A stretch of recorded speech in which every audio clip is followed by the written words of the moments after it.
Berikan ku hati seperti hatimu yang penuh dengan belas kasihan. Berikan ku mata seperti matamu yang memandang tuaian di sekelilingku.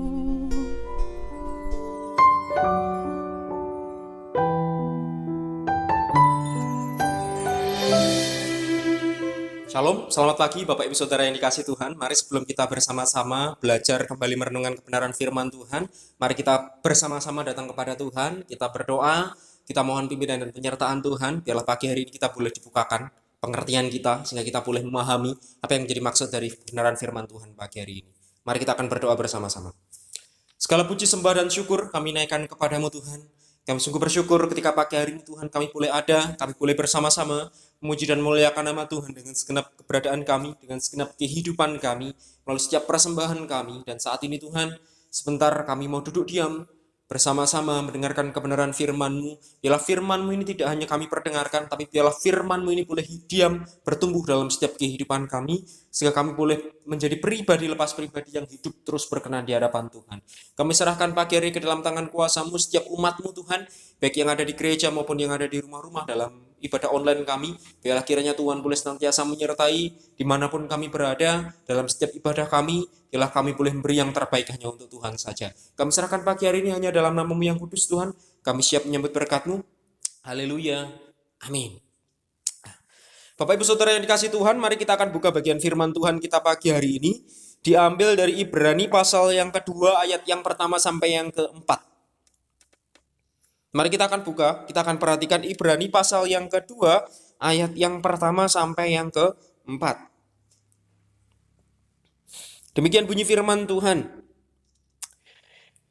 Karena itu harus lebih teliti kita memperhatikan apa yang telah kita dengar, supaya kita jangan hanyut di bawah arus. Sebab kalau firman yang dikatakan dengan perantara malaikat-malaikat tetap berlaku, dan setiap pelanggaran dan ketidaktaatan mendapat balasan yang setimpal, bagaimanakah kita akan luput kalau kita menyia-nyiakan keselamatan yang besar itu, yang mula-mula diberitakan oleh Tuhan dan oleh mereka yang telah mendengarnya kepada kita dengan cara yang dapat dipercayai, sedangkan Allah meneguhkan kesaksian mereka oleh tanda-tanda dan mujizat-mujizat dan oleh berbagai-bagai pernyataan kekuasaan dan karunia Roh Kudus yang dibagi-bagikannya menurut kehendaknya. Saudara, ini menjadi satu perikop utuh dari pasal yang kedua, ayat yang pertama sampai yang keempat. Nah, pagi hari ini saya rindu untuk kita boleh belajar bersama-sama. Kalau kita perhatikan dalam perikop ini, judulnya keselamatan yang besar.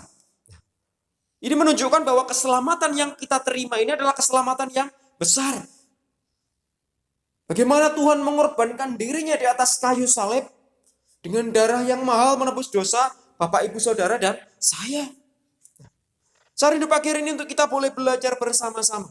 Minggu yang lalu kita belajar bersama-sama tentang kehidupan Rasul Paulus. Terus bagaimana Tuhan Yesus mengajarkan kebenaran pada kesempatan minggu yang lalu. Tuhan katakan, akulah pintu. Barang siapa masuk dan keluar melalui aku, dia akan menemukan padang rumput. Tuhan mau kita menjadi agen-agennya Tuhan. Bukan hanya sekedar membukakan pintu, kemudian membiarkan begitu saja, enggak. Ada tugas yang mau Tuhan kita kerjakan. Hari Rabu yang lalu kita belajar bagaimana kita menjadi penuntun bagi banyak orang. Tugas kita bukan hanya membuka, tapi juga menuntun orang-orang itu masuk melalui pintu yang sesungguhnya. Sehingga mereka boleh mengenal, mereka boleh mengerti, merasakan kasihnya Tuhan dalam kehidupan mereka. Nah, pagi hari ini saya rindu untuk kita boleh belajar bersama-sama. Inti dari semuanya itu ketika kita mengetahui apa yang menjadi dasar dari kehidupan kekristenan yang sejati dalam hidup kita. Bapak Saudara, saya berjudul bagian firman Tuhan pagi hari ini, firman Allah, dasar kehidupan yang sejati. Bagaimana firman Allah ini menjadi dasar dalam kehidupan kita, menjadi satu pondasi yang membuat kita mampu berjalan dalam ketetapan-ketetapan Tuhan. Nah, Bapak Ibu Saudara, kalau kita perhatikan dalam bagian firman Tuhan kita pagi hari ini, dari kitab Ibrani pasal yang kedua, ayat yang ke-1 sampai yang ke-4, di sini menggambarkan bagaimana keselamatan yang kita terima ini adalah keselamatan yang besar. Kalau kita perhatikan dalam ayat yang pertama, di sana dikatakan karena itu harus lebih teliti kita memperhatikan apa yang telah kita dengar, supaya kita jangan hanyut di bawah arus. Kita diperingatkan untuk kita lebih teliti, memperhatikan dengan apa yang kita dengar. Apa yang kita dengar? Firman Allah. Nah, Bapak Ibu Saudara yang dikasihi Tuhan, surat Ibrani ini diawali dengan satu pernyataan penting dari Allah. Satu pernyataan penting dari Allah yang menyatakan bahwa tidak ada kebenaran lain yang Ia sampaikan kepada dunia selain melalui Yesus Kristus. Sebagai yang tertinggi di atas segala sesuatu. Tidak ada satupun, baik nabi maupun malaikat yang memiliki kewenangan yang lebih besar daripada Kristus. Di sini Allah mau menunjukkan melalui bagian firman ini bahwa tidak ada sesuatu pun, baik nabi, malaikat maupun yang memiliki kewenangan yang lebih besar daripada Kristus. Kristus menjadi yang utama. Ia bahkan dikatakan sebagai sang pencipta. Dia dikatakan sebagai sang penopang. Saat kita mengalami satu permasalahan tantangan dalam kehidupan kita, Kristus digambarkan sebagai sang pemilik, sebagai sang penguasa, sang penebus dunia, melebihi apapun juga. Ya. Bapak Ibu Saudara, berdasarkan ayat di sini, berdasarkan ayat dalam bagian firman Tuhan dalam kitab Ibrani ini, dikatakan bahwa adalah sesuatu keharusan bagi setiap kita, setiap orang yang percaya untuk memperhatikan setiap perkataan Tuhan dengan teliti. Artinya firman Tuhan bukan hanya sekedar dibaca toh tanpa mengerti, bukan hanya sekedar didengarkan saja setiap hari Minggu dan persekutuan-persekutuan yang lain tanpa memahami maksudnya, tetapi harus diperhatikan dengan teliti, harus dipahami dengan sungguh-sungguh, karena firman Allah ini adalah dasar kehidupan yang sejati. Ini yang menjadi dasar dalam kehidupan kita sebagai orang yang percaya. Saya sering katakan bahwa melayani Tuhan, hidup dalam kekristenan yang sejati berarti memberi diri. Dan salah satu di antaranya memberi diri adalah menjadikan firman ini menjadi dasar dalam kehidupan kita. Berjalan dalam ketetapan Tuhan dengan menjadikan firman ini menjadi dasar yang sejati. Nah, Bapak Saudara, ini yang menjadi pesan Tuhan bagi kita pagi hari ini. Tuhan mau ingatkan kepada saya dan saudara bahwa kita harus lebih lagi menaruh perhatian dan lebih teliti akan setiap perkataan firman Tuhan. Jadi bukannya sekedar didengar, wes pokoknya aku di gereja hari Minggu, firman tak dengarkan, tapi tanpa ngerti maksudnya pulang ya wes pulang. Apa mau Pak Pendeta firman ini? Pokoknya dari bagian firman ini loh. Wes pokoknya ya seperti itu. Tuhan mau kita mengerti sungguh-sungguh. Harus lebih lagi menaruh perhatian dan lebih teliti akan setiap perkataan firman Tuhan yang kita dengar. Apa yang kita baca, apa yang kita terima. Jadi tidak mawas masuk telinga kanan, keluar telinga kiri.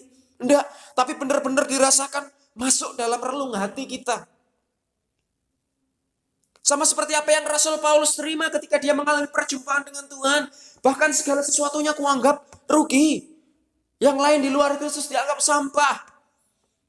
Bahwa Kristus menjadi yang utama dalam hidupnya. Kita sudah belajar dari jemaat di Berea yang gak hanya mendengarkan saja, satu arah saja enggak, tetapi mereka memperhatikan sungguh-sungguh. Bahkan firman yang disampaikan oleh Rasul Paulus pun mereka cermati sungguh-sungguh apakah itu benar-benar sesuai dengan ketetapan Tuhan atau enggak. Seharusnya kehidupan saya dan saudara kita pun seperti itu. Firman bukan hanya sekedar buku yang tertulis, yang sekedar kita baca, yang sekedar kita dengar, yang sekedar kita terima saja, enggak. Tapi mari kita belajar dari jemaat di Berea. Jadikan firman itu menjadi ketetapan yang sungguh-sungguh dalam hidup kita. Bapak Saudara, ini yang menjadi pesan Tuhan bagi kita pagi hari ini. Tuhan mau ingatkan kepada kita bahwa kita harus lebih lagi menaruh perhatian dan lebih teliti. Karena apa? Firman Allah adalah dasar kehidupan kekristenan yang sejati. Menempatkan firman ini dalam hati kita. Memperhatikan sungguh-sungguh perkataan firman yang kita dengar, yang kita baca, yang kita terima. Karena apa? Dalam kehidupan sehari-hari. Ini menjadi hal yang penting dalam kehidupan kita. untuk kita boleh berjalan dalam ketetapan Tuhan.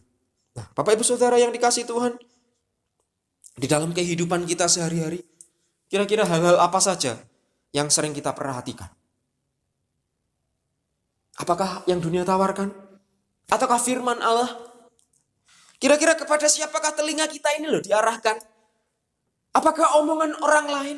Ataukah perkataan Kristus? Perkataan siapakah yang lebih kita dengarkan?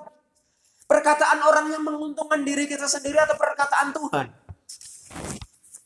Yang seringkali menurut kita tidak enak. Bapak Ibu Saudara, tidak jarang, tidak sedikit, bahkan di luar orang-orang di luar sana bahkan untuk mendengar sekedar berita dunia. Apa yang dunia katakan seringkali kita perhatikan, terlebih lagi ketika itu sudah menjurus dengan hobi kita. Apa yang kita sukai, apa yang kita senangi, wes fokus Pak Saudara, mau 2 jam, 3 jam ya wes diperhatikan. Sungguh-sungguh. Artinya tidak jarang bahkan untuk mendengar sekedar berita dunia. Sekalipun banyak orang di luar sana begitu serius mempersiapkan segala sesuatunya dan memperhatikan dengan cermat tanpa mau terganggu oleh siapapun. Tidak mau diganggu oleh siapapun. Ketika itu sudah menyangkut dengan apa yang disukai, apa yang disenangi. Lalu pertanyaannya, bagaimanakah sikap kita saat kita menerima mendengarkan firman? Contoh sepele di gereja. Membuka kita fokus. Berapa lama sih kita di gereja hari Minggu? Paling mentok 1 jam dalam kondisi seperti ini. Kita tidak boleh lebih dari 1 jam. Tapi bisakah dalam 1 jam itu kita fokus? Taruh HP kita. Tidak mainan HP. Oh aku Pak, buka HP belajar, buka Alkitab. Oke, buka Alkitab.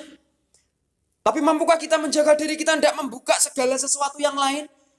Saat buka belajar firman di gereja, mendengarkan firman Tuhan, Pak pendetanya sedang khotbah, oh buka Alkitab dari HP, oke, buka Alkitab dari HP. Tiba-tiba ada notif WA masuk, cedung. Mampukah kita menjaga ego kita tidak membuka ini? Bapak Saudara, bagaimana sikap kita saat kita mendengarkan firman Allah? Kalau kita mendengarkan apa yang kita sukai, apa yang menurut kita mungkin ini menjadi satu bagian dari hobi kita, tidak mau ada orang lain mengganggu kita. Kita fokus dengarkan, mau 2 jam, 3 jam, oke, nggak masalah. Tapi ketika kita mendengarkan firman Tuhan, bagaimana sikap kita ketika kita mendengarkan firman Tuhan? Bapak Saudara, Tuhan tidak mau kita memperlakukan firman secara biasa-biasa saja. Atau bertindak seolah-olah sudah tahu, aku tahu ini firman ini, aku sudah sering baca. Atau merasa sudah sering mendengarnya. Atau menganggapnya hanya sebagai satu pilihan belaka. Tuhan tidak mau itu ada dalam kehidupan kita. Tuhan mau kita sungguh-sungguh datang kepada Tuhan. Mendengarkan kebenaran firman Tuhan. Tuhan tidak mau diduakan. Saudara, apa yang akan terjadi apabila umat Tuhan tidak memperhatikan perkataan firman Tuhan dengan teliti? Firman Tuhan pagi hari ini saya beri judul firman Allah, dasar kehidupan yang sejati. Artinya menjadi yang utama dalam segala laku kita, dalam setiap ketetapan yang harus kita kerjakan. Tuhan tidak mau kita menyepelekan itu semua. Tuhan mau kita memberikan perhatian khusus bagi kebenaran firman Tuhan. Apa yang terjadi apabila umat Tuhan tidak memperhatikan perkataan Tuhan dengan teliti? Saudara, ada dampaknya loh. Ada impactnya loh bagi kehidupan kita. Ketika kita tidak memperhatikan firman Allah dengan sungguh-sungguh.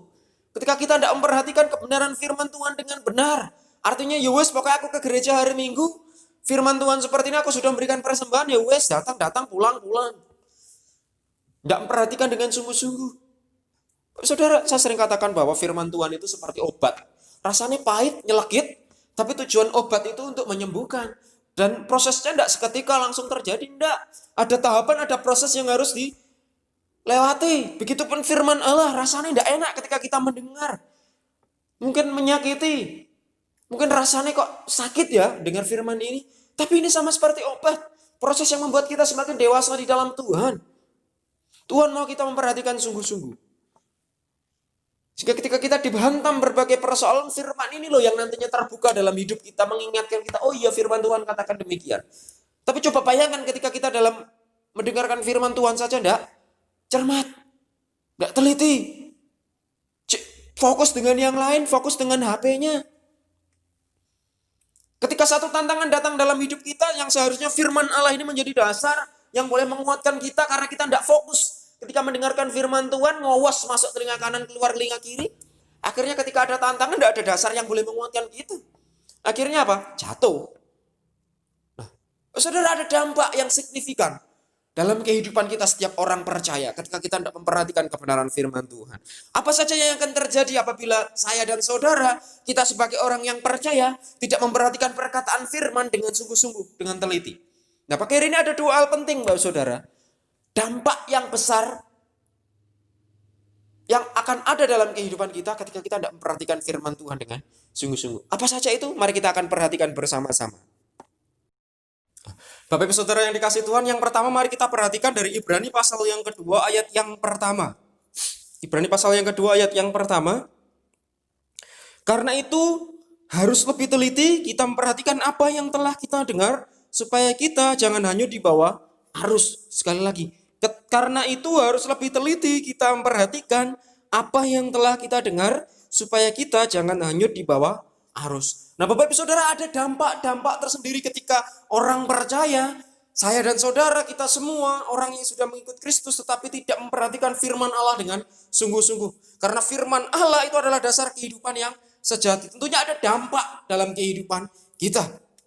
Dampaknya apa? Yang pertama, kalau kita perhatikan dalam pasal yang kedua ayat yang pertama tadi dikatakan karena itu harus lebih teliti kita memperhatikan apa yang telah kita dengar supaya kita jangan hanyut di bawah arus. Ini menjadi pesan Tuhan yang pertama. Dampaknya apa? Yang pertama, hanyut terbawa arus. Bagi setiap kita yang tidak memperhatikan kebenaran firman Tuhan dengan teliti. Hanya maunya mendengar apa yang enak untuk diriku sendiri. Tapi tidak memfokuskan dirinya kepada kebenaran firman Tuhan yang sesungguhnya. Akhirnya apa yang terjadi? Hanyut terbawa oleh arus. Nah, Bapak Ibu Saudara yang dikasih Tuhan, pernahkah kita memperhatikan apa yang terjadi dengan daun-daun ketika daun itu kering, kemudian jatuh di atas aliran sungai, atau ikan-ikan yang mati yang ada di aliran sungai? Kira-kira apa yang terjadi, Pak Saudara? Pastinya semuanya bergerak mengikuti kemana aliran air ini membawa mereka. Mereka akan hanyut terbawa oleh arus, terombang-ombing tanpa ada tujuan yang jelas. Begitupun dalam kehidupan kita. Ini menjadi gambaran orang yang rohaninya mati. Kering, terbawa oleh angin, jatuh di atas aliran sungai, kemudian ikut terbawa arus karena tidak punya daya dalam dirinya. Bapak Saudara, dunia yang ada saat ini tidaklah digambarkan sebagai sebuah danau yang tenang. Tempat kita berpijak, tempat kita berada, tempat kita hidup saat ini tidak digambarkan sebagai sebuah danau yang tenang, yang membuat kita nyaman, tidak. Mungkin menurut ukuran kita mungkin iya. Tetapi kalau kita melihat dengan kacamata rohani kita, dunia di mana kita tinggal, dunia di mana kita berpijak saat ini tidaklah digambarkan sebagai sebuah danau yang tenang. Melainkan sebagai sebuah sungai yang arusnya begitu deras, yang sedang menuju ke arah kebinasaan dan kehancuran. Saudara, mari kita akan perhatikan dalam kitab 1 Yohanes pasal yang kedua, ayat yang ke-15 sampai yang ke-17. 1 Yohanes pasal yang kedua, ayat yang ke-15 sampai yang ke-17. Janganlah kamu mengasihi dunia dan apa yang ada di dalamnya. Jikalau orang mengasihi dunia, maka kasih akan Bapa tidak ada di dalam orang itu. Bapak Saudara, bagian ini sudah sedikit kita kupas minggu yang lalu. Bahwa apa yang ada di dalam dunia, maka kasih Bapa tidak ada di dalam orang itu. Ayat 16, sebab semua yang ada di dalam dunia, yaitu keinginan daging dan keinginan mata, serta keangkuhan hidup, bukanlah berasal dari Bapa, melainkan dari dunia. Artinya apa? Segala sesuatu yang menurut kita enak, menurut kita baik, itu belum tentu baik menurut Tuhan. Itu semua berasal dari dunia, bukan berasal dari Bapa. Ayat 17, klimaksnya di sini. Dan dunia ini sedang lenyap dengan keinginannya, tetapi orang yang melakukan kehendak Allah tetap hidup selama-lamanya. Ini janjinya Allah, Bapak Saudara. Orang yang tetap hidup di dalam Tuhan, hidupnya akan kekal selama-lamanya. Bapak Saudara, gambaran dunia saat ini tidak digambarkan seperti danau yang tenang. Dunia tempat kita berpijak saat ini digambarkan seperti sungai yang arusnya deras, yang sedang menuju ke arah kebinasaan dan kehancuran. Oh, saudara, firman Tuhan dalam surat Ibrani, bagian firman Tuhan yang kita baca pada kesempatan pagi hari ini mengatakan bahwa jika seseorang tidak menaruh perhatiannya pada apa yang dikatakan firman Tuhan, tidak ada orang yang dapat tetap tegak berdiri. Makanya judul bagian firman Tuhan pagi hari ini saya berjudul firman Allah sebagai dasar kehidupan yang sejati. Bapak saudara tahu fondasi dasar setiap bangunan, setiap apapun itu selalu dibangun dengan dasar yang kokoh, dengan dasar yang teguh. Begitupun dalam kehidupan kekristenan kita, firman Allah ini menjadi dasar yang teguh, menjadi dasar yang sejati.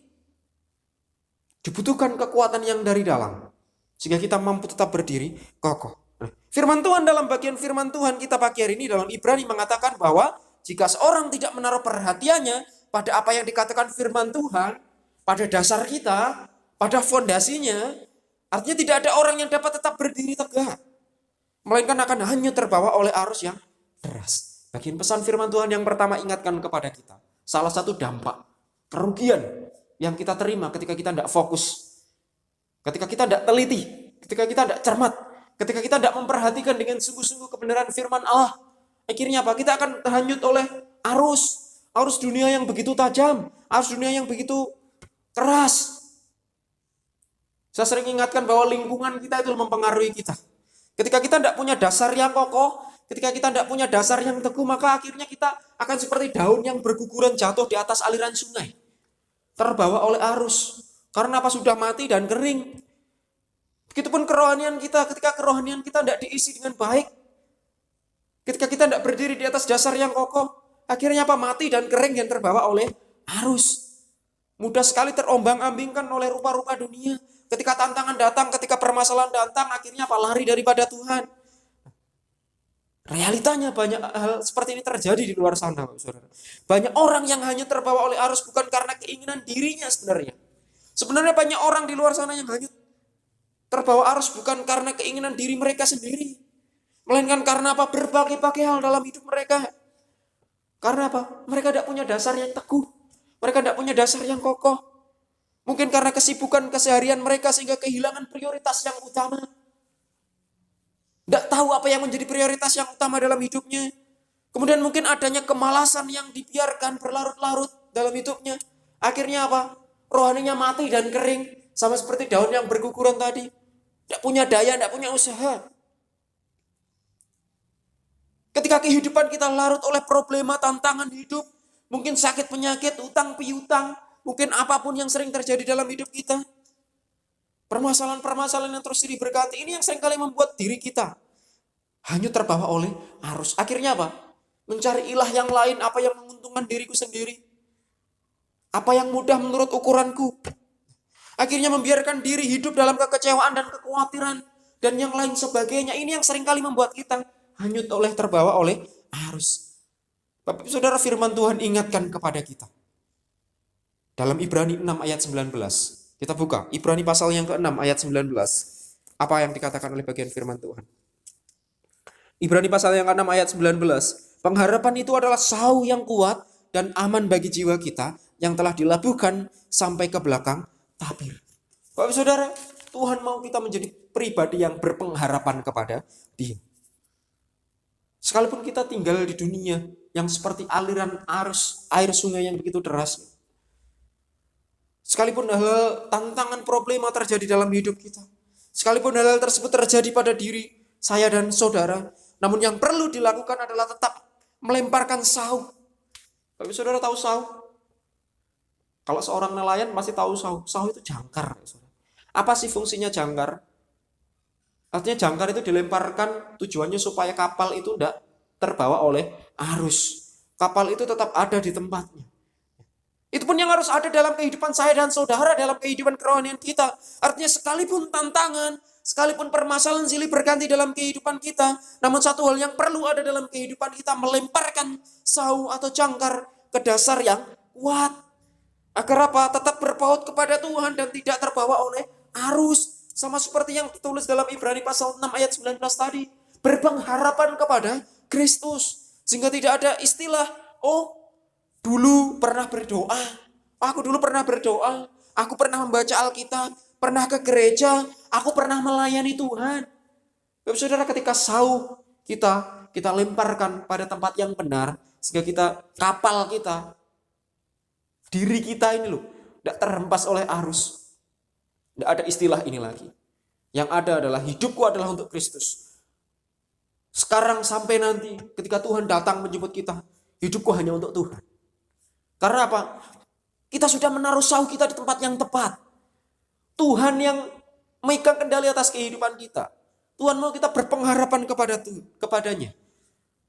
Supaya kita tidak terbawa oleh arus. Nah, Bapak Saudara, itulah sebabnya kita mengerti betapa pentingnya seorang hidup di dalam sebuah komunitas. Makanya Rasul Paulus katakan bahwa segala sesuatunya kuanggap rugi.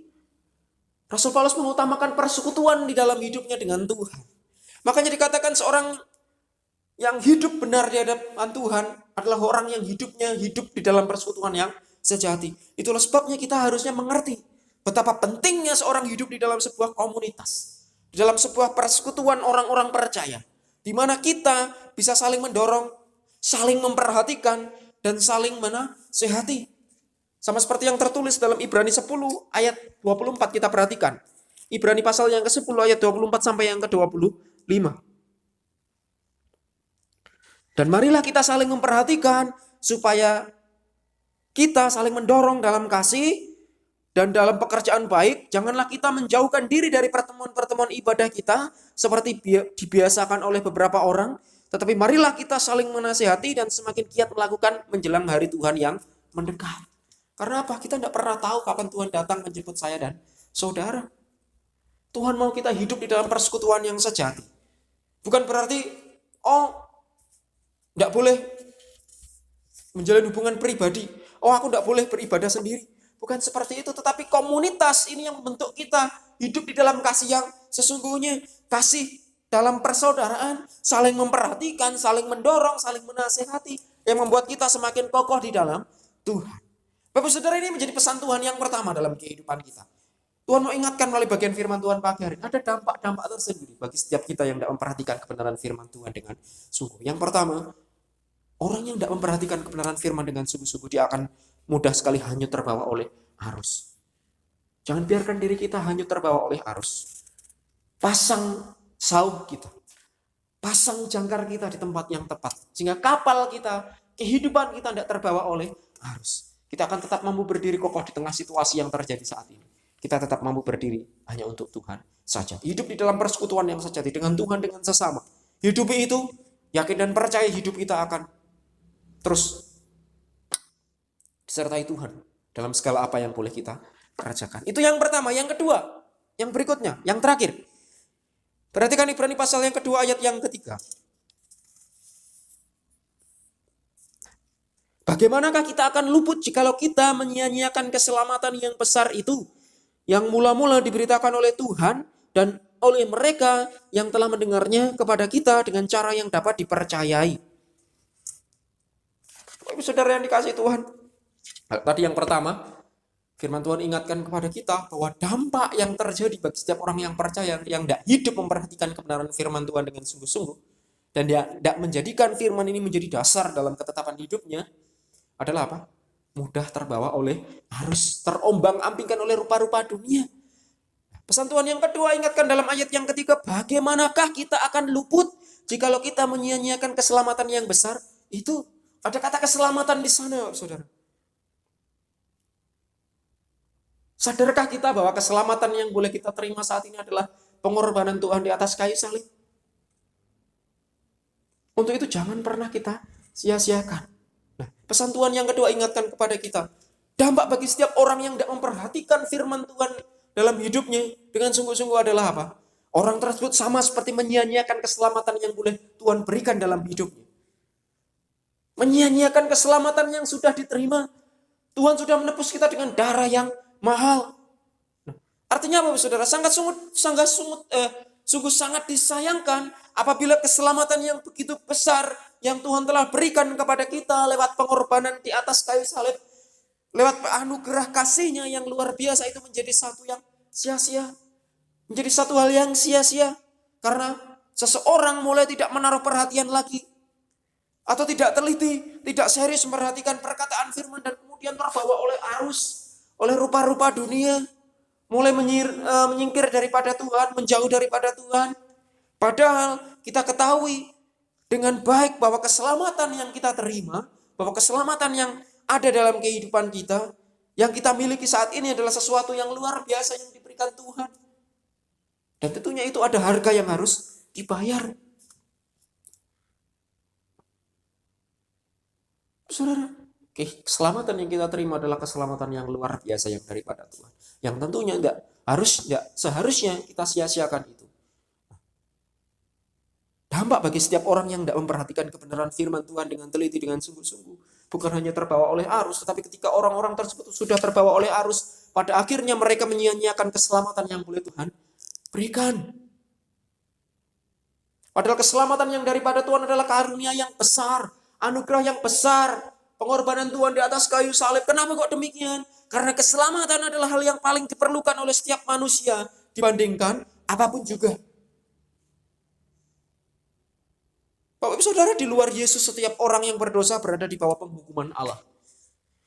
Di luar Yesus setiap orang berdosa berada di bawah penghukuman Allah. Sekali lagi saya katakan bahwa di luar Yesus setiap orang yang berdosa berada di bawah penghukuman Allah. Artinya saat mereka melakukan pelanggaran hukum Tuhan, maka akibatnya sudah jelas adalah apa? Keterpisahan dengan Tuhan. Tadi sudah jelas ya dikatakan di dalam 1 Yohanes pasal yang ke-2 ayat 15. Bahwa di luar orang yang mengikuti dunia, berarti tidak ada kasih Bapa di dalamnya.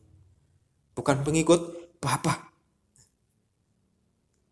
Akibatnya adalah keterpisahan dengan Tuhan yang berakhir dengan api neraka, saudara. Nah, oleh sebab itu, setiap orang percaya, bahkan setiap manusia yang masih hidup di dunia membutuhkan keselamatan itu hanya tersedia di dalam Yesus Kristus. Ingat Yohanes 3 ayat 16 apa?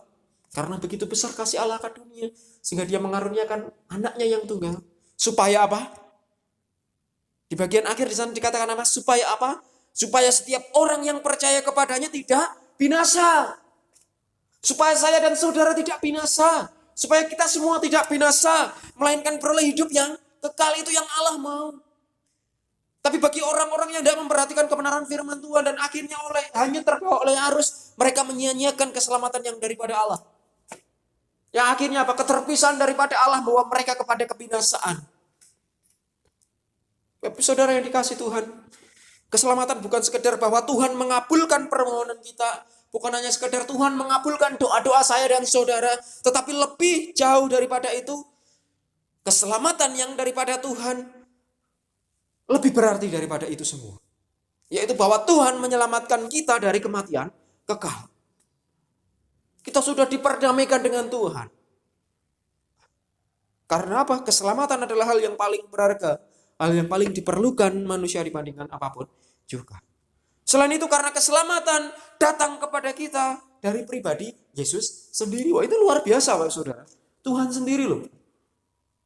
Yang rela turun ke dalam dunia, mengambil rupa seorang hamba. Rela mati di atas kayu salib menebus dosa, pelanggaran saya dan saudara, kita semua umat manusia.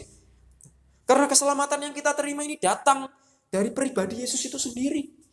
Makanya dikatakan keselamatan itu menjadi keselamatan yang paling berharga. Anugerah Allah yang besar. Yesus sendirilah yang rela meninggalkan kealahannya dan mau merendahkan dirinya menjadi manusia demi untuk menunjukkan jalan keselamatan kepada kita. Filipi 2 ayat 7 sampai yang ke-8. Jelas di sana dikatakan mengambil rupa seorang hamba. Saudara, Ia yang mau mengorbankan dirinya sendiri untuk mati di atas kayu salib. Pribadi mana? Selain Yesus yang mau melakukan itu semua.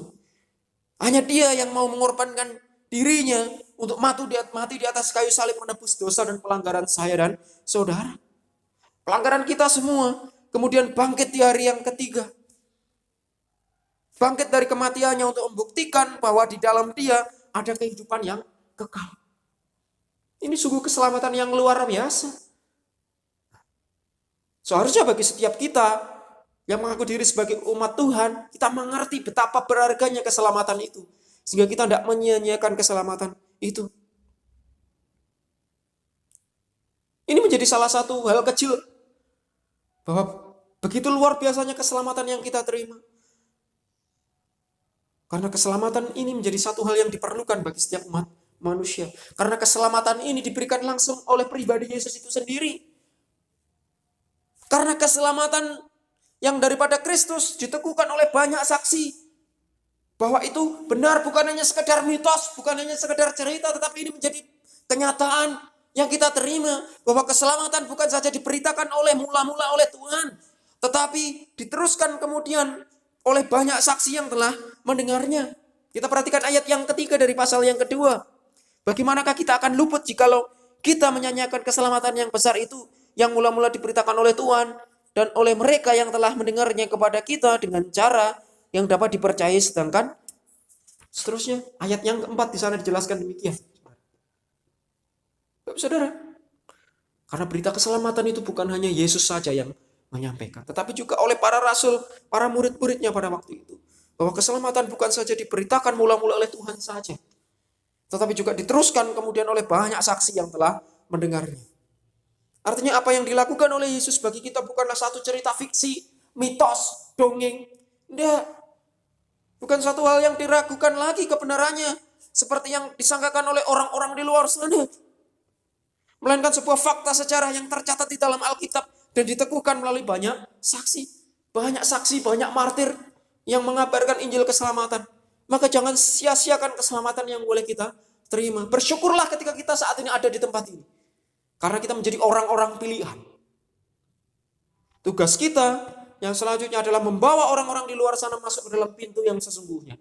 Bukan hanya sekedar membukakan pintu, tetapi membawa mereka masuk ke dalam pintu itu, menuntun mereka menerima keselamatan yang sesungguhnya. Jangan pernah sia-siakan keselamatan yang Tuhan beri dalam hidup kita.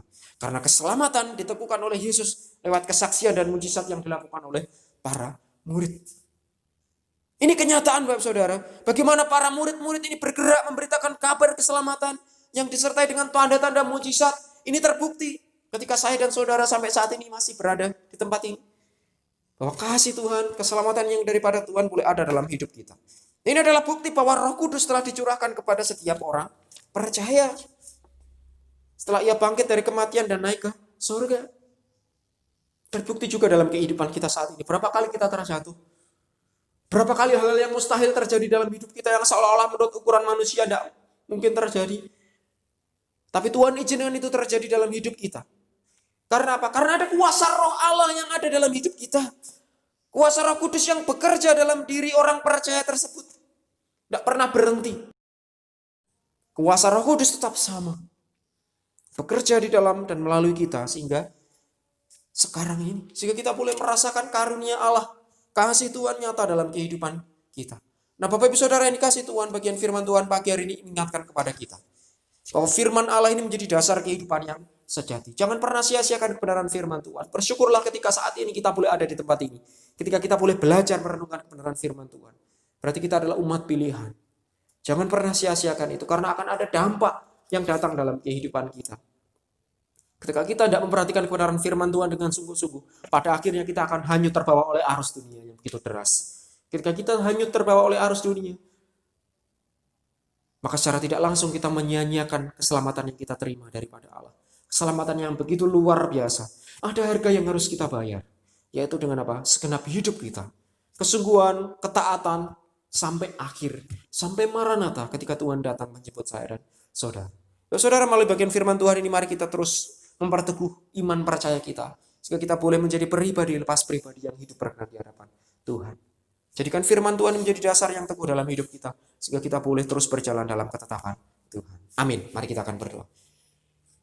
Mengucap syukur Tuhan untuk firman pagi hari ini ketika kami boleh bersama-sama duduk diam di bait Tuhan. Kami boleh mendengarkan kebenaran firman-Mu yang boleh menguatkan setiap hati kami. Biarlah firman ini Tuhan boleh terus bernaung dalam setiap hati kami. Kami boleh hidup menjadi pribadi yang terus ada di dalam Tuhan.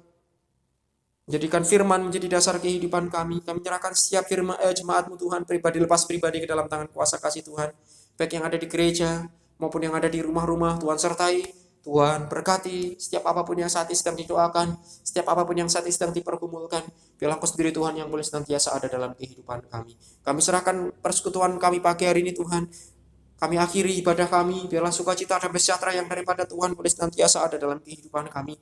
Sehingga kami boleh menikmati setiap berkat yang daripadamu. Kami serahkan pagi hari ini hanya dalam nama yang kudus. Haleluya. Amin. Amin. Selamat pagi. Tuhan Yesus memberkati kita sekalian.